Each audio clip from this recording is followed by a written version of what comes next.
নাৰদ বদতি শুনা বসুদেৱ সন্ত এহি মতে নিমিজেবে প্ৰশ্ন কৰিলন্ত শুনি সিদ্ধ হবে মহা প্ৰীতি কলভিলা ঋতিজ সদস্য নৃপতিত প্ৰশংসিলা।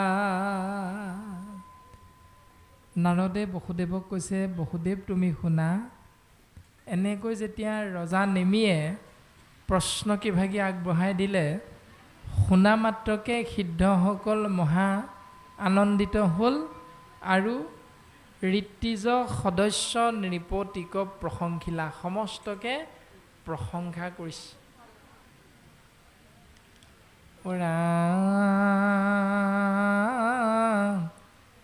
প্ৰথমতে কবি সিদ্ধে দিলন্ত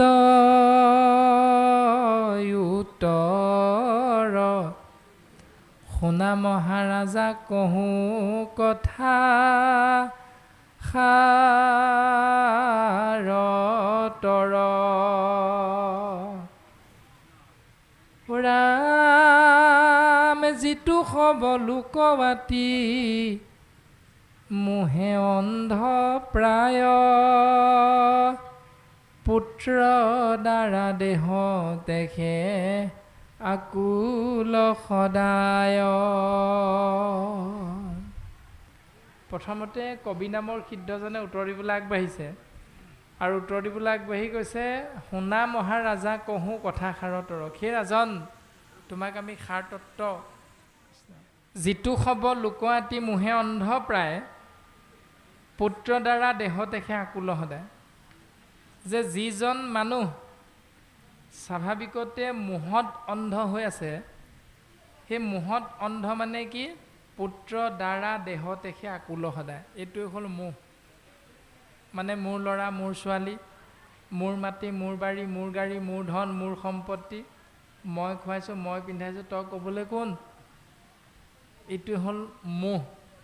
আৰু ইয়াত যেতিয়া জীৱটো বন্দী হৈ আছে, সি খবৰ একো কালে নুগুচয় ভয়, তেওঁলোকে এই সংসাৰলৈ আহি জীৱনত কোনোদিন ভয়ৰ পৰা মুক্ত হৈ থাকিব নোৱাৰে। কেতিয়ালৈকে? তেতিয়ালৈকে যাৱে কৃষ্ণ পদাম্বুজে সেৱা নকৰয়, যেতিয়ালৈকে কৃষ্ণৰ চৰণত সেৱা নিবেদন নকৰে। এতিয়া নিবেদন কৰিবলৈ যাওঁতো আমি কিছুমান কথা চিন্তা কৰিব লাগিব। কৃষ্ণ, এতিয়া আজি আমি যিভাগ পাঠ আশ্ৰয় কৰিছোঁ, এই পাঠভাগ সকলোৱে জানো, ই হ'ল শ্ৰীমদ ভাগৱত। এয়া হ'ল বৈকুণ্ঠৰ কল্পতৰু পুৰাণৰ সূৰ্য। এই মহাভাগৱত কৃপালু গুৰুজনাই সংস্কৰণ কৰিছে, অনুবাদ কৰিছে সমস্ত জনাৰ মংগলৰ অৰ্থে সহজ সৰলভাৱে বুজিব পৰাকৈ। ইয়াৰ পৰাই গোপী উদ্ধৱ সংবাদ আনি সৰলীকৰণ কৰি সাৰ তত্ত্ব উদ্ধাৰ কৰি মহাৰাজ নৰনাৰায়ণৰ ৰাজসভাত ভগৱন্ত পুৰুষে হাতী মাৰি ভুৰুকাত ভৰাইছে, কৃষ্ণ উদ্ধৱ সংবাদ। কিন্তু তাৰ বহুদিনৰ আগত, বহু বছৰ আগত তেওঁৰ শিক্ষাগুৰু মহেন্দ্ৰ কন্দলীকে ধৰি চতুৰ্ভুজ, কৰ্ণপুৰ, সৰস্বতী আদি ব্ৰাহ্মণ পণ্ডিতসকলে যেতিয়া শংকৰদেৱ গুৰুজনাৰ চৰণত শৰণ গ্ৰহণ কৰাৰ কথা চিন্তা কৰিলে, তেতিয়াই শংকৰদেৱে কৃষ্ণ গোপী উদ্ধৱ সংবাদ প্ৰথম অসমীয়ালৈ অনুবাদ কৰিছে। অনুবাদ কৰি থাপনাত থাপি ব্ৰাহ্মণসকলক শৰণ দিয়াৰ ব্যৱস্থাটো কৰিছে। তাৰ বহু বছৰ পাছত মহাৰাজ নৰনাৰায়ণৰ ৰাজসভাত হাতী মাৰি ভুৰুকাত ভৰাই গুণমালা নামেৰে প্ৰকাশ কৰিছে কৃষ্ণ উদ্ধৱ সংবাদ। আৰু সেই গুণমালাই বৰ্তমান আমাৰ গুৰুগৃহ আসনত প্ৰতিষ্ঠা হৈ আছে। সেই গুণমালাই হ'ল বিৰাট ভাগৱতৰ ক্ষুদ্ৰ সংস্কৰণ। এতিয়া প্ৰশ্নটো আহি পৰিছে এইখিনিত, যে দুজনমান বাঁহ পাই যদি আমি এইফালে গৈ বাটচৰাটোৰ পৰা মণিকূটৰ ফালে চাই মূৰটো দুৱাই সেৱা কৰোঁ, ইয়াতনো কি চলি আছে? ইয়াতনো আমি শুনি আছোঁ কি? ইয়াতনো আমি পাঠ কৰি আছোঁ কি? ইয়াতনো আমি আলোচনা কৰি আছোঁ কি? ইয়াৰে ক্ষুদ্ৰ সংস্কৰণ গুণমালা এখনত পাতি থোৱা আছে, আৰু সেই ভাগৰে বিৰাট ৰূপটো হ'ল বাংময় মূৰ্তি ভাগৱত। একে ভাগকে আমি আশ্ৰয় কৰিছোঁ। আশ্ৰয় কৰাৰ পাছতো আমি তাতহে ভগৱান আছে, ইয়াত নাই, এই চিন্তাটোৰে আমি নামঘৰৰ ভিতৰলৈ গৈ সেই কৰ্মখিনি কৰি থাকোঁ। আচলতে কৃষ্ণ কৃষ্ণ। সেইকাৰণে গুৰুজনাই সুন্দৰভাৱে এই কথাখিনি ক'লে যে শিখবৰ একোকালে নুগুচয় ভয়, যাৱে কৃষ্ণ পদাম্বুজে সেৱা নকৰে। এতিয়া কৃষ্ণ পদাম্বুজে মানে ভগৱন্তৰ চৰণত সেৱা কৰিবলৈ গৈছে। তো ভগৱন্ত যদি নিৰ্গুণ নিৰাকাৰ, ভগৱন্তৰ চৰণ নাই, যাৰ আকাৰেই নাই তাৰ চৰণ ক'ৰপৰা আহিব? তাৰ পাছত মণিকূটৰ সপ্তখলপীয়া সিংহাসন ভাগিত ৰখা হৈছে গুণমালা, তাত আখৰহে আছে, তাত ভৰি আছে নেকি? তাতো ভৰি নাই, নিজে এঠাইৰ পৰা আনঠাইলৈ যাব নোৱাৰে। গতিকে অৰ্জুনক কৈছে, অৰ্জুনক সম্বোধি বুলন্ত শ্ৰীহৰি কলিত বৈষ্ণৱে বিষ্ণু জানা নিষ্ঠ কৰি। ভগৱন্তই নিজে উদ্ধৱক ক'লে, দেৱতো তীৰ্থটো কৰি ভকত এসেবৰ, ভকতক ভজিলে গুচয় কৰ্মজৰ। কপিল প্ৰভুৱে মাতৃ দেৱহূতিক ক'লে, ভকত প্ৰতিমা মূৰ দুই অধিষ্ঠান, দুইকো পূজা দৰ্শনে কৰিবা আতিমান। অৰ্থাৎ হে মা, মোক যেতিয়া ভকত জীৱই বিচাৰিব, মোৰ কৃপা যেতিয়া বিচাৰিব, তেতিয়া এটা কথা বুজিবলৈ চেষ্টা কৰিব লাগিব যে মোৰ ৰূপটো হ'ল ভকতৰ ৰূপ। মই ভকতৰ ৰূপত সংসাৰত থাকোঁ। মা দেৱহূতি, তুমি যদি এজন ভকতক দৰ্শন পোৱা, জানিবা মা তুমি মোকেই দৰ্শন পালা। যদি এজন ভকতক তুমি সেৱা কৰিবলৈ পালা, তেতিয়াহ'লে জানিবা মা তুমি মোকেই সেৱা কৰিছা। সেইকাৰণে আমি কথাখিনি টানি অনা হৈছে যে ভকতেই যদি ভগৱান হয়, যিজন বাপে গৈ নামঘৰত সেৱা কৰিলে বেলেগে, ইয়াত থকাসকল কি তেতিয়াহ'লে? সেইখিনি আমি বুজিবলৈ চেষ্টা কৰিব লাগিব যে ভকতক ভজিলে গুচয় কৰ্মজৰ। এতিয়া মৃত্যু ভয়ৰ পৰা তেতিয়ালৈকে হাত সাৰিব নোৱাৰে যেতিয়ালৈকে কৃষ্ণৰ চৰণত সেৱা নকৰে। এতিয়া কৃষ্ণ মানে ভকতেই ভগৱান, এতিয়া ভকতৰ চৰণত সেৱা কৰিব লাগিব। এতিয়া ভকতৰ চৰণত সেৱা কৰিলে লাভ কি হ'ব? ভকত সকলে যেবে কৰৈ আশীৰ্বাদ, তেবে খেমি লয় সিটো কৃষ্ণৰ প্ৰসাদ। প্ৰসাদ মানে হ'ল কৃপা। যেতিয়াই ভকতৰ চৰণত সেৱা কৰিব, তেতিয়া ভকতে অ হৰি ওৰাম ধ্বনি কৰি আশীৰ্বাদ দিব, আৰু সেই আশীৰ্বাদেই হ'ল ঈশ্বৰৰ কৃপা। প্ৰ মানে প্ৰভু, স দন্তীয় স মানে সাক্ষাৎ, দন্তীয় দ মানে হ'ল দৰ্শন। যি পথত প্ৰভুৰ সাক্ষাৎ দৰ্শন প্ৰকাশ হৈ আছে, সেয়াই হ'ল প্ৰসাদ। ভকতেহে সেইটো দেখুৱাই দিছে আমাক, বেলেগেতো দেখুৱাই দিয়া নাই। সেইকাৰণে গুৰু মানি শুশ্ৰূষা কৰিবা ভালৰ মতে। মোহৰৰ চৰিত্ৰ শুনিবে ক ভকতত, মোৰ চৰিত্ৰ ভকতৰ ওচৰত শুনিবা, কাৰণ ভকতেহে মোৰ হৃদয়, ভকতেহে মোৰ সমস্তখিনি। ভকতজনৰ বাহিৰে মই কাৰো কথা চিন্তা নকৰোঁ। কিয় উদ্ধৱ? কাৰণ ভকতে সদায় মোৰ কথা চিন্তা কৰি থাকে। তে গাঁওখনত আপুনি আমি এঘৰ মানুহলৈ গৈ খুব ভাল পাওঁ, যি ঘৰ মানুহে আপোনাৰ মোৰ কথা সদায় ভাবি থাকে। সেই ঘৰ মানুহলৈ গৈ ভাল নাপাওঁ, যি ঘৰ মানুহলৈ আপোনাৰ মোৰ চিন্তাৰ ভাৱনাটো নাযায়গৈ। যিজনে আপোনাৰ মোৰ কথা এদিনো ভবা নাই, তেওঁৰ কথা আপুনি মই ভাবিম নেকি? নেভাবোঁ কেতিয়াও। ঠিক তেনেকৈ ভগৱন্তইও সেইজনৰ কথা বেছিকৈ ভাবে, যিজনে তেওঁৰ কথা ভাবি থাকে। গাঁওখনত কাৰোবাৰ ঘৰত তামোল এখন নেপালেও দিনটো বহি থাকোঁ, কাৰণ মনৰ মিল আছে। কাৰোবাৰ ঘৰত বোলে বাপ আমাৰ ঘৰলৈ যাবচোন এপাক, জলপান সিদ্ধ খুৱাব পৰা শক্তি আছে, অথচ আপোনাৰ মোৰ যাবলৈ মন নাযায়। কিয়? কাৰণ কথাৰ মিল নহয়। আমি যদি কওঁ পূবৰ, তেওঁ ক'ব পশ্চিমৰ, কথাৰ মিল নোহোৱা স্থানলৈ আপোনাৰ মোৰ যাবলৈ মন নাযায়। এই কথাটোকে বৰ্তমান এনেধৰণে প্ৰকাশ কৰিছে। ইৰামে কৃষ্ণ পদ সেৱা তেখে হৰে বেদুষ অ ৰামে তাহাকে বোলয় ৰাজা আয়াত্যান্তিক হুষ। তাৰ নাম হ'ল আত্যান্তিক সুখ। কোনটো? কৃষ্ণৰ চৰণত সেৱা নিবেদন কৰা। কৃষ্ণৰ চৰণ মানে ভকতৰ চৰণত সেৱা নিবেদন কৰা। অ ৰাম কহোঁ আৰু ভাগৱত ধৰ্মৰ লক্ষণ বিমৰিষি পূৰ্বত আপুনি নাৰায়ণ। অ ৰাম ঋষি মুখে আন ধৰ্ম কৰায়া বেকত কহিলায়া পুন মুখে নিজ ধৰ্ম যত।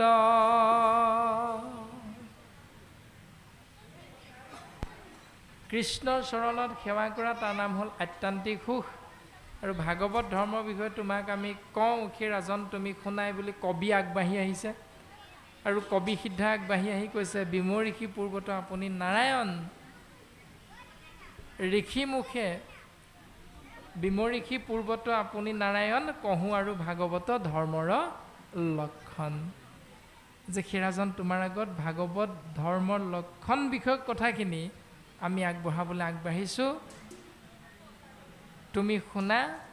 পূৰ্বতে ভগৱন্ত পুৰুষে নিজেই ঋষি মুখে আন ধৰ্ম কৰায় আবেগত তেওঁ ঋষিসকলক জ্ঞান দিছিল। সেই জ্ঞানৰ দ্বাৰা সমাজত যিখিনি প্ৰচাৰ হৈছে এইখিনি হ'ল আন ধৰ্ম। আৰু নিজৰ কৃপা লাভৰ মানে নিজে ভক্তক কৃপা কৰিবলৈ ভক্তই উপাস্য তত্ত্বৰ কৃপা লাভৰ উপায়টো ঋষি মুখে আন ধৰ্ম কৰায়া বেকত কহিলা আপোনাৰ মুখে নিজ ধৰ্ম যত। এতিয়া আপোনাৰ মোৰ কিবা এটা খোকোজা লাগি আছে, মনত প্ৰশ্ন এটা উত্থাপন হৈ আছে। প্ৰশ্নটো প্ৰাণজিতকে সুধি দিওঁ, প্ৰাণজিত উত্তৰটো দিয়ক এই বুলি ভাবিলোঁ।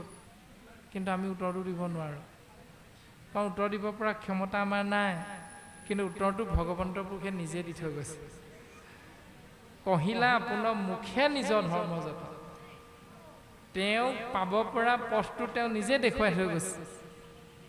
ৰামে কৰে যিটো ভাগৱত ধৰ্ম কৱাশ্ৰয় কদাচিতো তাৰ আৰ নাহি পাপ ভয়। যিজনে ভাগৱত ধৰ্মক আশ্ৰয় কৰিলে তেওঁ কেতিয়াও পাপ কৰিছে বুলি ভাৱনাটোকে নাহে। পাপ কৰাটোতো দূৰৰে কথা। ৰাম কৰ্ম নকৰিও যে সমস্তে পুণ্য ফল আপুনি উপজে দেখা ভকতিৰ বল। কৰ্ম নকৰিলেও পুণ্য পায়। প্ৰমাণটো আপোনালোক আহি 11 মান বজাৰ পৰা বহিয়ে আছে, কাম একো কৰা নাই। বহি থাকোঁতে সন্মুখত বটাটোত তামোল এখন আনি দিছে, লৈছে আৰু খাইছে। চাহ অকণ আনি দিছে, চাহ অকণ খাব নি বোলে, দিলে খাম সেইকাৰণে আহি সন্মুখত দি থৈ গৈছেহি, নিদিলে নাখাওঁ। তাৰমানে বহিহে আছোঁ, একো কৰ্ম কৰা নাই। তথাপিতো ভাগৱত ধৰ্মৰ মহান মহিমাটো হ'ল যে কৰ্ম নকৰিলাতো সমস্ত পুণ্য সিজৈ। কৰ্ম নকৰিলেও সমস্ত পুণ্যৰ ফল লাভ কৰিব পাৰে। যিধৰণে পঢ়িতে এক শুনিতে শত নিতৰে। এতিয়া আপোনালোকে দায়িত্ব দিলে কাক? প্ৰাণজিত নামৰ শৰীৰটোক। পঢ়িতে এক এজনহে পঢ়ি আছে, শুনিতে শত নিতৰে শুনিছে শত সহস্ৰজনে। কিন্তু শাস্ত্ৰত গুৰুজনাই কৈছে বৰগীতৰ মাধ্যমেৰে এইখিনি কথা যে এজনে পঢ়ি থাকোঁতে যিমান পুণ্য লাভ হয় শুনি থকা সকলেও সমানেই পুণ্যৰ ফলটো লাভ কৰে কিন্তু শাস্ত্ৰই কৈছে কৰ্ম নকৰিলাটো হিজৈ পুণ্য ফল বুলি কৈছে তাৰমানে আপোনালোকে একো কৰা নাই কৰ্ম মাত্ৰ শুনি বহি আছে বহি থাকোঁতে কৰ্ম নকৰাকৈ গোটেই পুণ্যৰ ফলটো পাইছে কিমানে কৰ্ম কৰোঁতে তাত পাপো যোগ হ'ব পাৰে কাৰণ কোৰখন মাৰোঁতে কেঁচুটো কাটিছোঁ কোৰখন মাৰোঁতে পৰুৱাজনী কাটিছোঁ এনেকৈ হয়তো পুণ্য বিচাৰি যাওঁতে পাপহে যোগ হ'ব পাৰে কিন্তু আজি আপুনি মই বহি আছোঁ একো কাম কৰা নাই অথচ আপোনাৰ মোৰ পুণ্য জমা হৈ আছে কাৰণ ইৰাম জাক জানি মহাসুখে মূঢ় জনো তৰে অজাতি পাতকি জাক জানিলে নিষ্টৰে সেই ভাগৱত ধৰ্ম যে যাক জানিলে যাক জানি মহাসুখে মূঢ়জনো তৰে মূৰ্খজনো তৰি যাব পাৰে যাক জানিব পাৰিলে অজাতি পাপী যাক জানিলে নিষ্টৰে বুলি কৈছে উৰাম পৰম ভকতে যাক নিতে কৰে ৰতি সেহি ভাগৱত ধৰ্ম জানি বা নৃপতি এজন পৰম ভকতে প্ৰত্যেক দিনাই যিটো নিয়ম পালন কৰে তাৰ নামেই হ'ল মহাভাগৱত ধৰ্মৰ ৰাজন পৰীক্ষিত তুমি মনত ৰাখিবা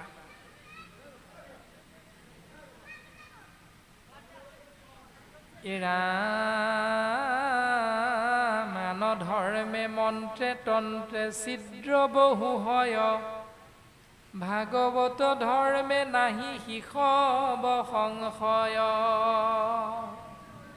যদি নিজৰ মংগল বিচাৰি আন ধৰ্ম তন্ত্ৰ মন্ত্ৰক আশ্ৰয় কৰোঁ তেতিয়াহ'লে তাত খোজে প্ৰতি অপৰাধ বহুত অপৰাধ আছে কিন্তু ভাগৱত ধৰ্মে নাহি শিষব সংশয় মনত ৰাখিবা ভাগৱত ধৰ্ম যদি আশ্ৰয় কৰোঁ তেতিয়াহ'লে সেইবিলাক সংশয় আমাৰ জীৱৰ নাথাকে বুলি কৈছে ইৰাম শুনিও ক ভাগৱত ধৰ্ময় আছে যত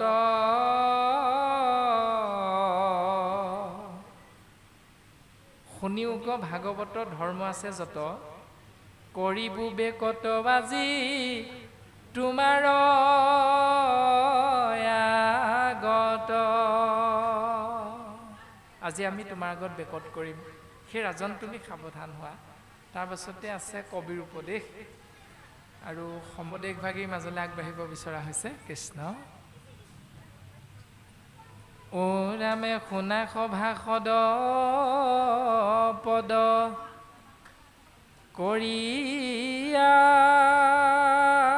প্ৰবন্ধ নৱসিদ্ধ কথা ইটো একাদশ স্কন্ধ ঘূৰ কলি যুগে ইখেতৰ উপায় নাহি গতি কৃষ্ণ কথা শ্ৰৱণ বিনাই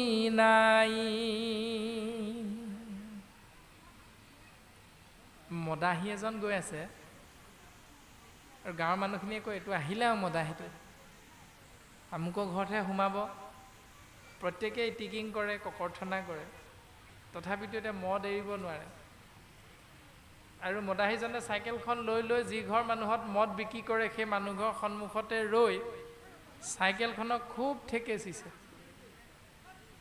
ঠেকেচি কৈছে অঁ এইখিনি পালেই তই ৰৈ দিয় মানুহজনে চাইকেলখনক কৈছে এই মানুহ ঘৰ পদূলিটো পালেই তই ৰৈ দিয় মই নোসোমাওঁ বুলি কওঁ তই নৰ তই সেইফালেহে যাওঁ উপায় নাই, তই যিফালে যাবি মই সেইফালে যাব লাগিব। এই যে কথাবিলাক আহে বাস্তৱসন্মত পৃথিৱীখনত, এইখিনিৰ পৰা গুৰুজন বস্তু আমাক খুব সুন্দৰভাৱে আধ্যাত্মিক তত্ত্বৰ জ্ঞান দিব বিচাৰে। শুনিবলৈ মদাহী, কিন্তু ভকতৰ কৰ্ম হ'ল মদাহীৰ জন্ম দিয়া। যদি আমি ভকত হ'বলৈ চেষ্টা কৰিছোঁ, যদি আমি ভকত হ'ব পাৰিছোঁ, তেতিয়াহ'লে আমাৰ কৰ্ম হ'ল সন্তানটো মদাহী সন্তান জন্ম দিয়া। মদ মানে কি? শ্ৰীমদ ভাগৱত। মদ মানে হ'ল অহংকাৰ, অৰ্থাৎ শৰীৰৰ অহংকাৰ এৰি হে জীৱ তুমি ভাগৱত হ'বলৈ চেষ্টা কৰা। ভাগৱত মানে ভকতেই ভাগৱত। ভকতে যদি ভাগৱত হয়, তেতিয়াহ'লে ভাগৱত ৰূপী ভকতৰ কৰ্ম হ'ল মদাহী ৰূপী পুত্ৰ জন্ম দিয়া। তাৰমানে এনেকুৱা এজন সন্তান জন্ম দিব লাগিব যাৰ কোনোদিন খং নুঠে। এনেকুৱা এটা পৰিৱেশ আপুনি মই গৃহত ৰচনা কৰিব লাগিব যে এজন ৰজাই যেতিয়া পিয়াহত পানী বিচাৰি যাওঁতে এটা ভাটৌৱে প্ৰথম ভাটৌটোৱে কৈছিল, ধৰ ধৰ মাৰ মাৰ। পাছৰ ঘৰত সোমালে পানী খাবলৈ কি বুলি ক'লে ভাটৌটোৱে? বোলে আহক বহক এতিয়া আপুনি আমি সন্তানটো জন্ম দিবলৈ। সেই পৰিৱেশটো অকল এজন ভকতে ল'লে নহ'ব, গোটেই গাঁওখনৰ বাপ আইসকলে যদি আহক বহক ভাটৌটোৰ পৰিৱেশটো লৈ ল'ব পাৰোঁ, তেতিয়াহ'লে গাঁওখন আপুনি সুস্থিৰ বাতাবৰণ হৈ যাব, এখন সুন্দৰ সমাজলৈ ৰূপান্তৰিত হৈ যাব। কিন্তু আমি বৰ বেছি চিন্তা কৰিব নালাগে। শাস্ত্ৰত আমাক কৈছে, কৈত পৰে নৰ তনু নাহি তাৰো নাহি স্থিতি, যে আমাৰ শৰীৰটো কোনদিনা এই সংসাৰ এৰি যাব লাগিব তাৰ জ্ঞান আমাৰ কাৰো নাই। অদ্যপি নোপজে যম যাতনাৰ ভীতি, যেতিয়াও তুমি যমৰ যাতনাৰ কথালৈ ভয় কৰা নাই, তুমি কিন্তু কম মনুষ্য নহয় দেই, কৰ্ম কৰি গৈ আছা। ৰামে যাই আজিকালি কৰি আয়ু নিৰন্তৰে, কৃষ্ণৰ চৰণে লৈও শৰণ সতৰে। কৃষ্ণৰ চৰণত শৰণ লোৱা। তালব্য সযোগ ৰযোগ মূৰ্ধন্য ন সমান শৰণ মানে কি? এতিয়া আমাৰ শৰণ কিয় লওঁ আমি? শৰণ নল'লে শৰণ লোৱাজনে এই নোলোৱাজনৰ হাতেৰে চাহকণ খাব নোৱাৰে। চাহ ল'ব নোৱাৰে কাৰণ তেওঁ শৰণ লোৱা নাই, এইজনে শৰণ ল'লে। ভজন ল'লে, কিন্তু ইজনে যদি ভজন নাই লোৱা, কেৱল শৰণহে লৈ থৈছে বা শৰণ লোৱা নাই, তেতিয়াহ'লে তেওঁৰ হাতেৰে ভজনীয়াজনে বা শৰণীয়াজনে দ্ৰব্য বস্তু গ্ৰহণ কৰিব নোৱাৰে। এইটো শাস্ত্ৰসন্মত কথা। কিন্তু আমি শৰণ কেলে ল'লোঁ? আমি শৰণ বোৱাৰীক কেলে দিলোঁ? আমি শৰণ ল'ৰাটোক কিয় দিলোঁ? কাৰণ হস্কিলে মস্কিলে ল'ৰাটোৱে চাহকণ বনাই দিব লাগিব। তাৰমানে শৰণৰ অৰ্থ আছিল ক'ৰবাত, আৰু আমি ব্যৱহাৰ কৰিলোঁ কি? চাহ খোৱা শৰণ। আইগৰাকী গ'লগৈ, বাপজন ভজনীয়া, কেকু জেকুকে কুকাৰটো দাঙি ভাত বনাই খায়। সংগীজনে আহি কৈছে, এ ডাঙৰীয়া, হেৰা বা কিমাননো আৰু এনেকৈ কষ্ট কৰি খাবা, বোৱাৰী হাতেৰেনো খাই নোখোৱা কিয়? বোলে জানাই দেখোন বাপ, বোৱাৰীয়ে ভজন লোৱা নাই। বোলে সেইটোকে চিন্তা কৰে নি? কথাকেইটা বুজাই বহাই লোৱা আকৌ। বোলে এৰা, কথাটো মই ইমান দিনে ভবাই নাই, আনা মাতি আনা বোৱাৰীক। আনিলে মাতি, বোলে বোৱাৰী দেউতাৰ কথাখিনি জানাই তুমি। বোলে কওকচোন দেউতা। বোলে তোমাৰ হাতেৰে অন্ন গ্ৰহণ কৰিব দেউতাই, কিন্তু তুমি ভজন ভাগ ল'ব লাগিব। কথা কেইটামান তোমাক আমি শিকাই দিওঁ, তুমি পালন কৰিবানে বোৱাৰী? বোলে দেউতা আপোনালোকে শিকালে মই কিয় পালন নকৰিম? এই বুলি কৈ ভজনৰ কথাকেইটা বোৱাৰীক শিকাই দিলে। তাৰ অৰ্থটো হ'ল ভাত খোৱা ভজন। শৰণ হ'ল চাহ খোৱা শৰণ, আৰু ভজন হ'ল ভাত খোৱা ভজন। কিন্তু প্ৰকৃততে গুৰুজনে চাহ ভাত খোৱা শৰণ ভজন আমাক নাই দিয়া। ভ ক ত তিনি বৰ্ণতে লুকাই আছে অৰ্থটো। ভ মানে কি? ভকে আহিব লাগিব। ক মানে কৰকে খাব লাগিব। আৰু দন্তীয় ত মানে তৰা নৰা ছিঙি যাব লাগিব, সেইজনকে শাস্ত্ৰত ভকত বুলি কৈছে। এতিয়া আপুনি আমি আহিলোঁ 10টামান বজাতে, বাৰ্থডে বুলি খাবলৈ দিলে, খালোঁ, তৎক্ষণাত নগ'লোঁ নহয় ইয়াৰ পৰা। সেইকাৰণে আমি কিবা এটা গুণ আমাৰ কম হৈ গ'ল, তাৰমানে সোনকালে যাব লাগিছিলে, নগ'লোঁ, সেইকাৰণে আমি ভকত হ'ব নোৱাৰিলোঁ। শাস্ত্ৰত ভকতৰ কথা কি বুলি কৈছে? ৰাম ভ মানে ভগৱন্ত, ভৱ বিমোচন, ভজন ভক্তিতে পূৰ্ণ, হুৱন্ত যিজন। কবৰ্ণে কৃষ্ণ শৰণ পবিত্ৰ পৰম,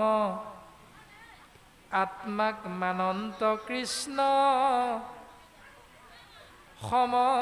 সমস্তকে সম। এই ৰামে তবৰ্ণে তৰ নৰ, উপায় শৰণ, হৃদয় পদ্মত ধৰে কৃষ্ণৰ চৰণ।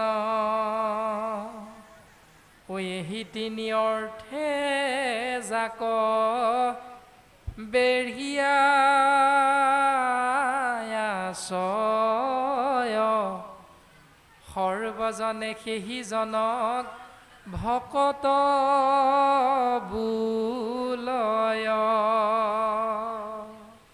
সকলোৱে সেইজনকহে ভকত বুলি কয়। এতিয়া আপুনি আমি তিনিটা বৰ্ণৰ সমাহাৰ, ভকত হ'ব পাৰিছোনে নাই পৰা, এই অৰ্থটোতে লুকাই আছে কথাখিনি। তালব্য স মানে এই শৰীৰটো, ৰ মানে বেগ বা মন, মূৰ্ধন্য ন মানে হ'ল চৈতন্য। চৈতন্য হ'ল কৃষ্ণ পৰম ব্ৰহ্ম।